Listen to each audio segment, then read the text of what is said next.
Ron DeSantis just pulled off the largest immigration operation in Florida history over a span of 6 days just last week. Local and federal officials got together and took into custody 1,000 undocumented immigrants. So this was called Operation Tidal Wave. He was able to do this because he did something different in his state. So typically local law enforcement, they're not able to enforce immigration. That's a federal level. But he went into something called a 287G agreement, which basically means that he can deputize his local enforcement to be able to help with federal agents and immigration enforcement.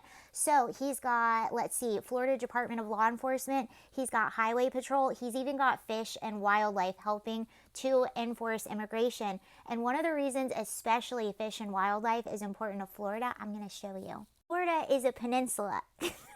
I know you didn't know that. See, we're all about education over here. Just kidding. Obviously, it's surrounded by water, so they have unique issues in Florida. Although it's not a border state, it's kind of an ocean border state.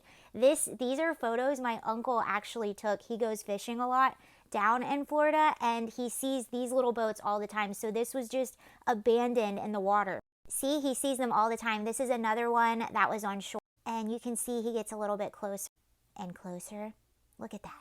But that's how they were able to pull off this operation at such a large scale. And any other governor can go into this agreement. They're actually expecting maybe Texas will, Louisiana, possibly even South Dakota, Virginia might be one that does this, deputizing and training local law enforcement to be able to help. And one of the arguments that DeSantis made, and I agree with this, a lot of people say, yeah, it's not happening fast enough. Of course, you know, we're sending a lot of people home, but it's just not enough. It's not quick enough. You only have so much manpower, and it probably would take people doing something that Ron DeSantis is doing, going into this agreement and deputizing local law enforcement to be able to help.